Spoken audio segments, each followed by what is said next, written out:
He was the chief priest at the time. Yeah. All right, so we're going to be in the book of John today. We're going to be alternating back and forth between where we picked up or where we dropped off from last time, old to new. So if you're following along, just follow the chapter. It'll be chapter 20, Genesis, Yes. I believe. Okay, so let's paint the picture where we're at here. So the book of John, which is the fourth of the Gospels, let's take a look at where we were at politically in that time. So we have the Romans have basically conquered the Jews. It was, as you know, in the Romans' custom, they didn't typically like to just completely destroy their enemies, but they would come in and basically install their own central government, tax the people, and pretty much a hands-off approach. Basically told them that you go ahead and continue doing what you want to do, and as long as you pay our tribute, as long as you pay our taxes and do what we say, we'll let you operate pretty much as you have in the past. However, there were some rights that that were taken away that were exclusive to the Roman governor. And what were those, Jack? The right to kill, pretty much, right?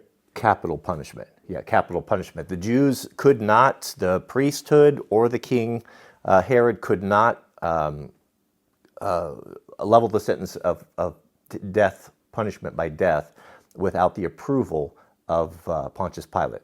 And this really rankled them. There's several, if you read history, there's several different examples of men, Jews, that rose up trying to throw off the Roman yoke, and they were a constant thorn in the Roman sides. They were occupying their land, but they just did not like having that. You know, you can imagine if you are used to being free and then someone comes in, even if they let you do what you want to do, the fact that you have to answer to someone it's pretty terrible. It's pretty terrible.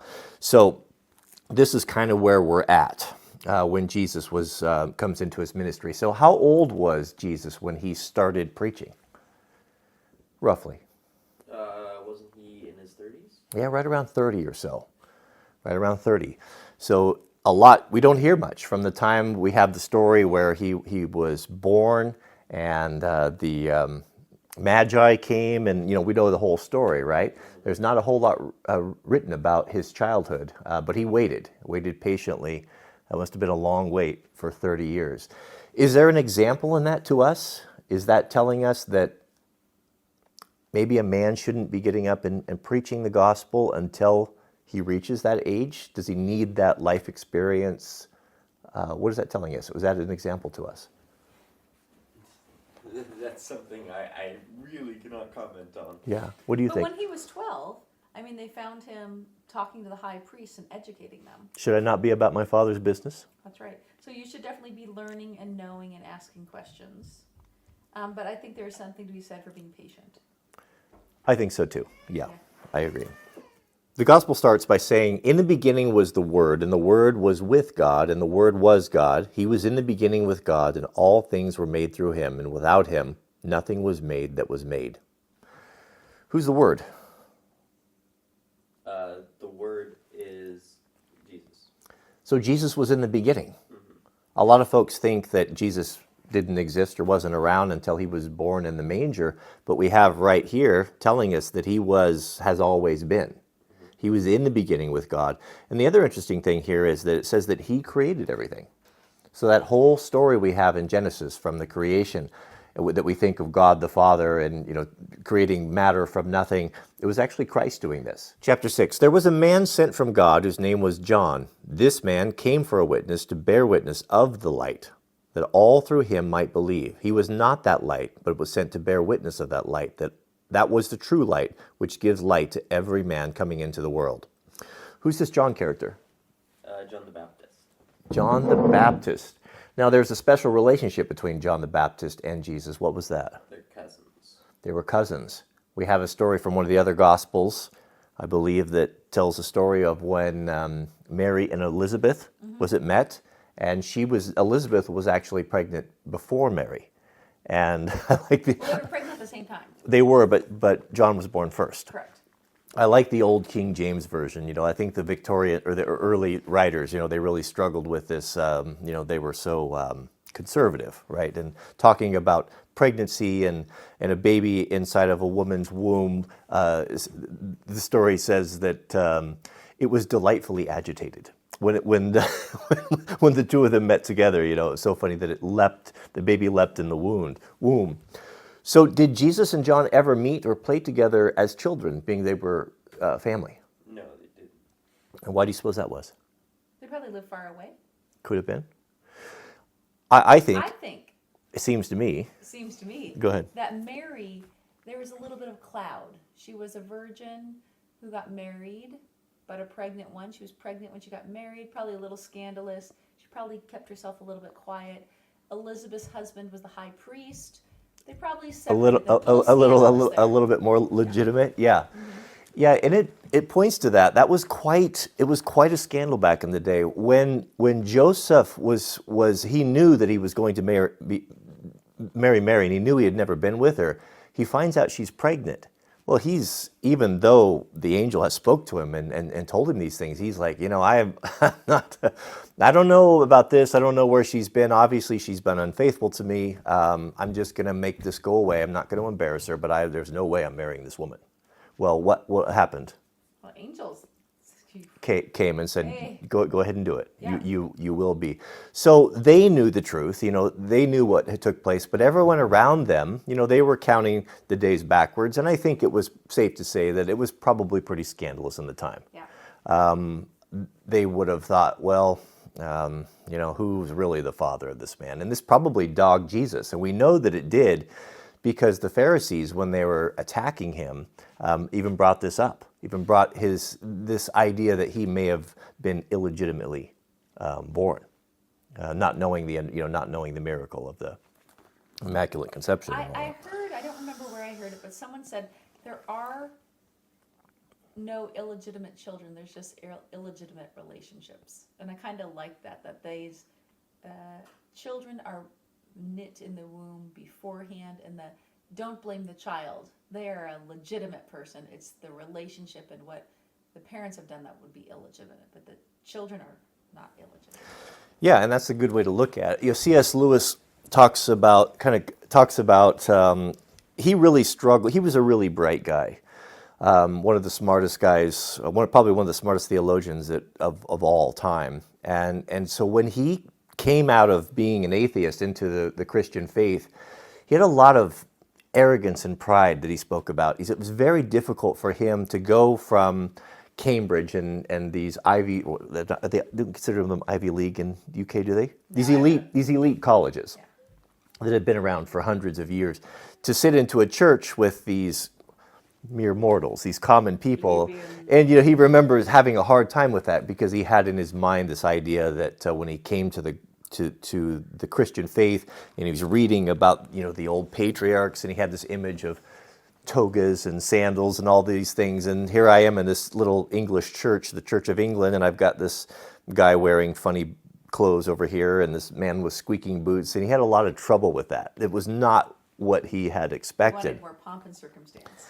He goes on in another book, The Weight of Glory, I believe it is, talking about once he realized that all of these people that he meets, whether that could be you or it could be Jack or it could be the baby or even someone that we just don't think is worthy of our attention and time, he says, remember, these people, we're told that God's people will judge men and angels. They will be sitting in a judgment seat judging the universe.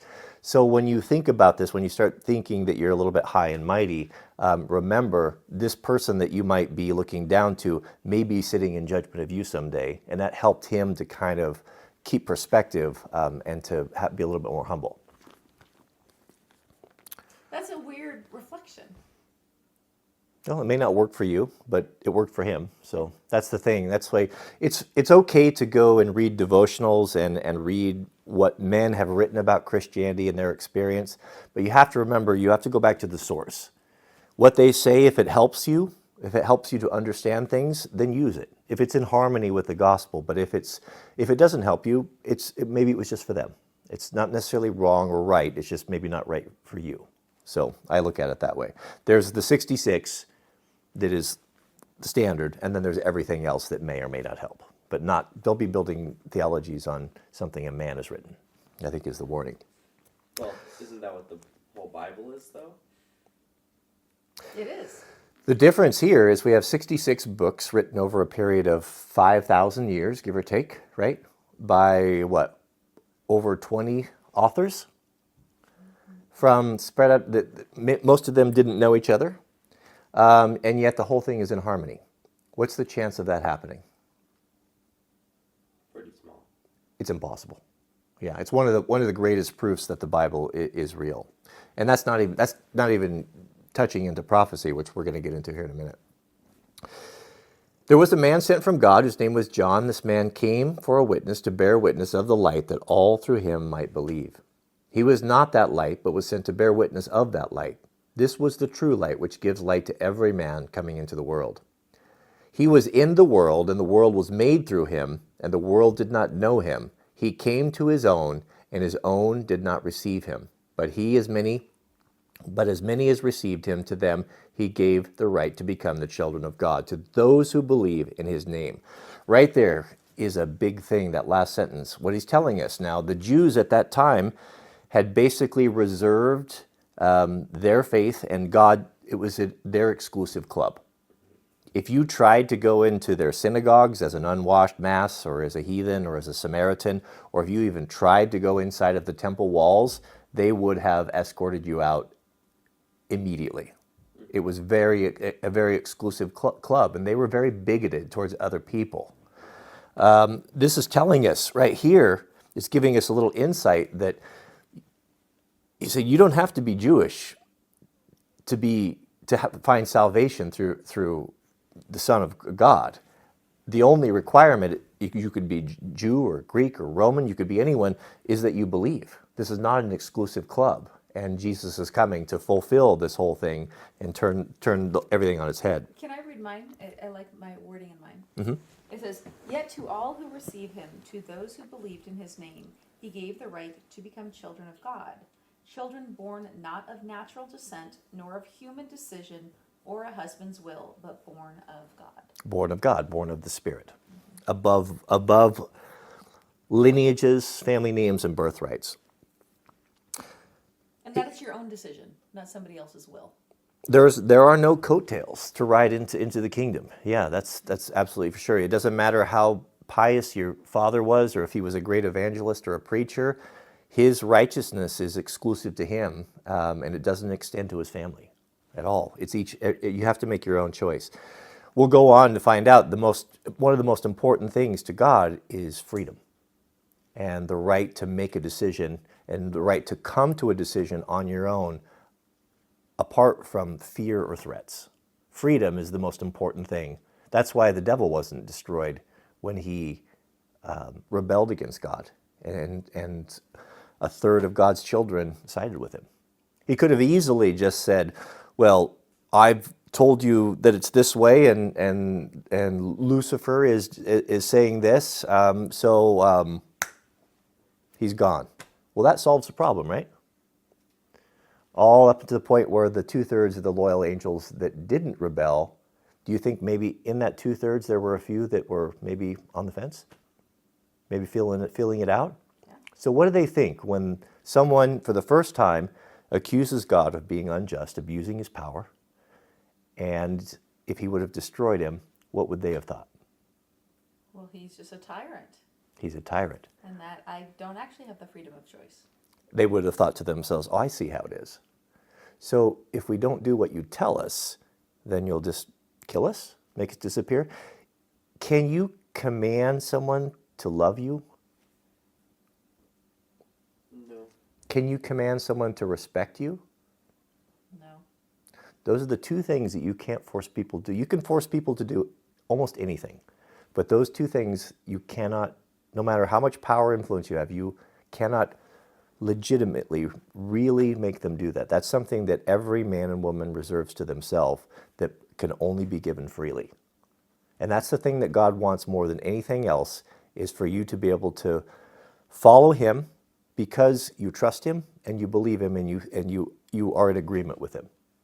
Now, does he punish people? Does he frighten people? Do we have the story of the thunder and the rocks cracking and all these things? If he doesn't want us to fear him, then why does he do these things? Maybe for the respect aspect of it. You know, that he has all this power that he could use, but he doesn't. You know, the best analogy that I've heard, we've said this many times, is that when you're a child growing up is not unlike someone that's coming into the faith that has a childlike understanding of it. And sometimes with a child, if they're doing something that's going to harm them or running out into the street, yet you would rather say, Jack, would you please come back here? It's dangerous in the street. But Jack's excited and he's wrapped up in the moment and he's running and he doesn't see the cement truck coming. Well, do I have to make a decision? Either I shout at him and make a big fuss to try to get his attention to stop him from running into what could be his ultimate death, but by doing so, I'm going to frighten the child. You know, a big 200-pound man shouting and ranting, you know, is scary when you're 2 or 3 years old running around. John bore witness of him and cried out, saying, This was he of whom I said, He who comes after me is preferred before me, for he was before me. And of his fullness we have all received the grace for grace. For the law was given through Moses, but grace and truth came through Jesus Christ. No one has seen God at any time, no one, only the begotten Son, who is in the bosom of the Father. He has declared him. So this is very interesting, where we have a really interesting explanation, the difference between the law of God, or the 10 Commandments, and Christ, right? So what it's telling us right here is what? Let's read this again. For the law was given through Moses. Grace and truth came through Jesus Christ. So what is grace? Give me a definition of what grace is. Grace is, I guess grace would be like maybe forgiving someone for something they've done. Yeah, that's a good definition. You don't want to know the best one I've heard that helps me to visualize it best? But It's of a teacher who has a class that is very unruly, that's not doing their homework, they're not preparing, they're just not into it at all, and he's really getting aggravated. It's a class in theology, right?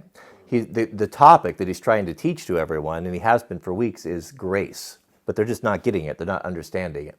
So they show up one morning, and on their desks are a paper turned upside down, and it's a flash quiz. How do you call that? Yeah, pop quiz. A pop quiz. A pop quiz. No one's prepared for it. No one's ready, right? And they're all there wringing their hands like, oh, you know, we don't know this and that. And when he says, go ahead and turn over your papers and start your exam, they turn them over, and what do they find? Do you remember? It's all filled in, 100% graded. That's their grade. And he said to them, you are all the recipients of grace. And that right there spoke more to them, helped them to understand the concept than a whole semester of teaching.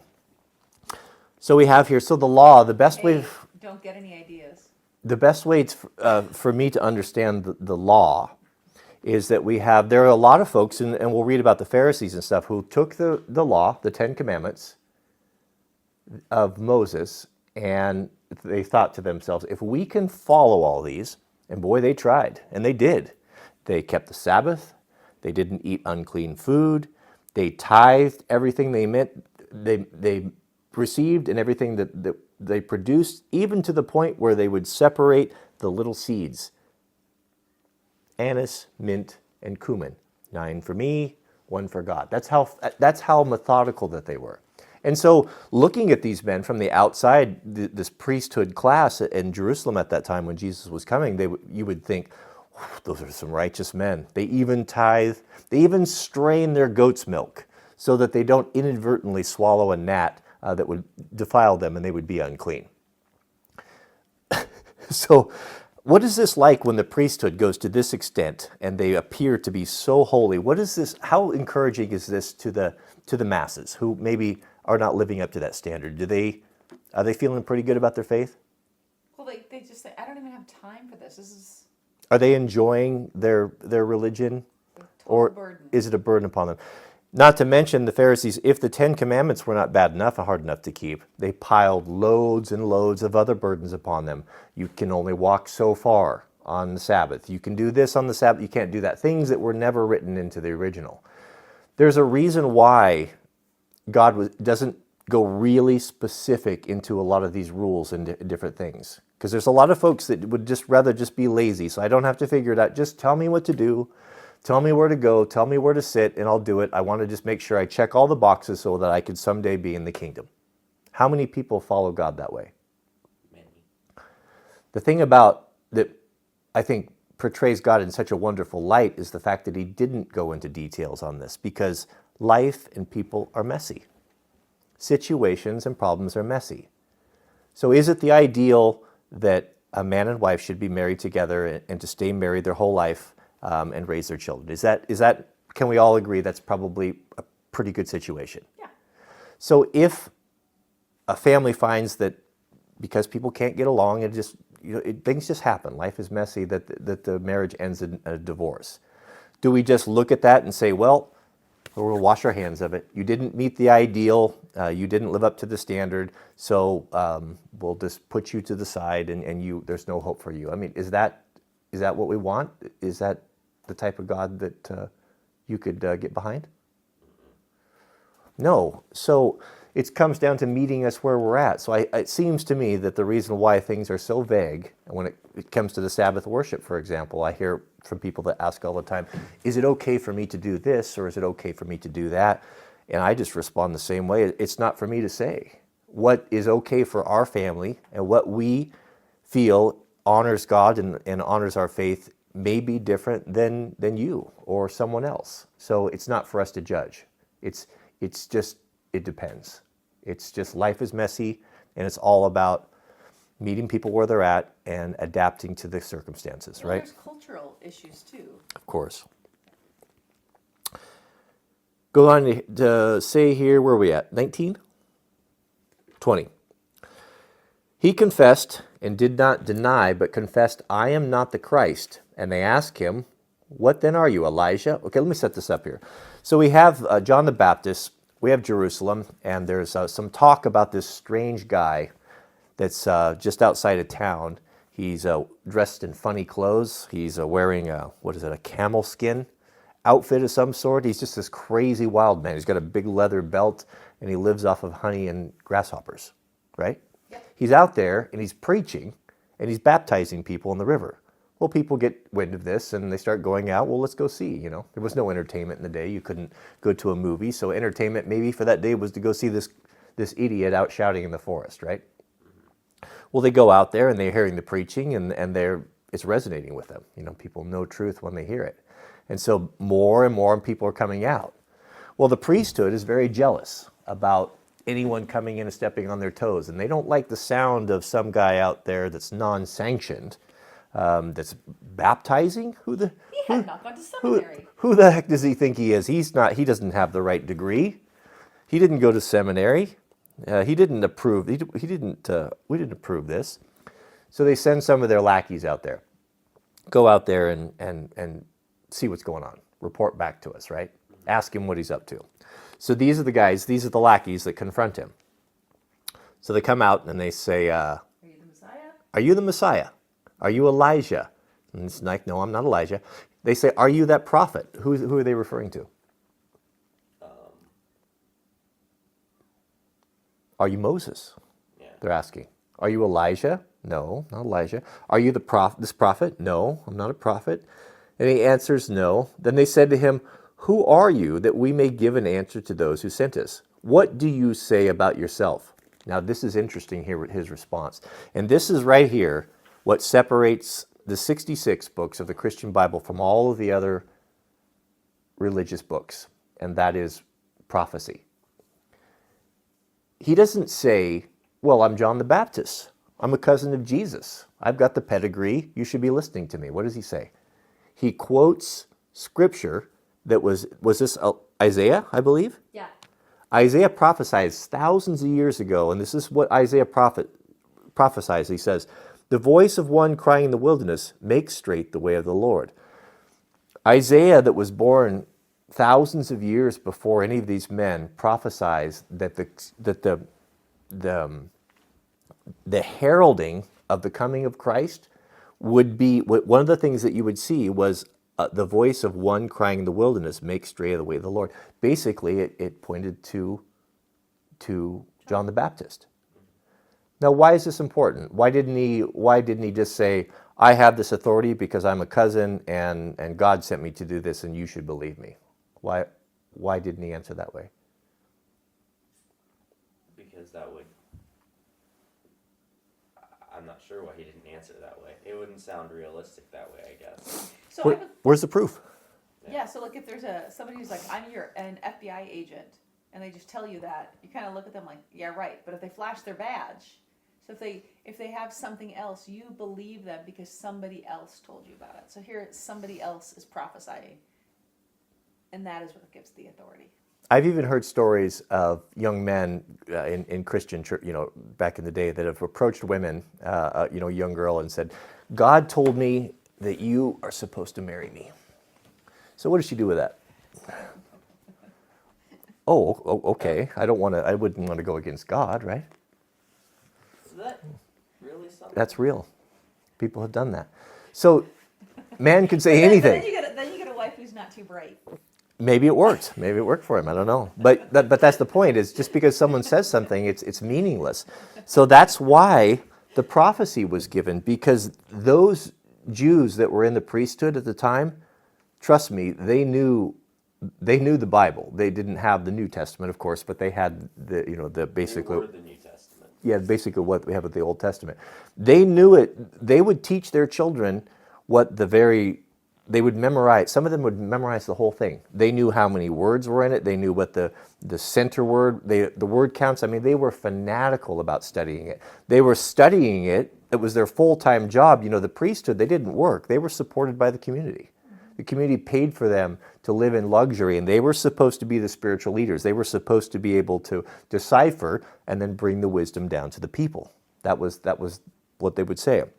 So here, instead of answering them, who I am, he answers with the prophecy that foretold them of his coming. By having this, they should have thought, well, wait a minute, let's go back and open up that scroll and let's go revisit that prophecy and to see, are these things that are happening right now, this is from God? So he didn't say on his own authority who he was. He quoted the prophet. Now that's something you can't make up, right? And we'll finish up here. It says, Now those who were sent were from the Pharisees, and they asked him, saying, Why then do you baptize if you are not the Christ, nor Elijah or the prophet? And John answered them, saying, I baptize with water, but there stands one among you whom you do not know. It is he who coming after me is preferred before me, whose sandal strap I am not worthy to loose. So they're standing there. He's not giving them the answer they want, blinking, and he's saying, basically told him that the Messiah is standing there in the crowd somewhere. Or vaguely, he's alluding to it. And they're looking around, it's like, what are you talking about? Is he really here? And the people looking around talking about that. So we'll pick up tomorrow, and we'll see where that goes. And it's interesting that he is saying, I'm here, I've got this crowd, you guys are here, you think I'm important enough to come and talk to, and yet I'm saying I am not worthy of undoing somebody's sandal strap, which back in the day, that's one of the lowest servants who's washing your feet after a hard day of dirty walking. Would have been the lowest, yes. You think I'm somebody special. Well, I'm not anybody. Mm-hmm. Here I am ordained by God, a fulfillment of the prophecy, and yet I am so filthy and defiled that I'm not even worthy to unloose his sandal strap. I mean, he's who else could he be speaking of other than the coming of the Christ? Yeah, interesting. All right, well, we kind of went off on a tangent, but That's our life. that's the way it goes.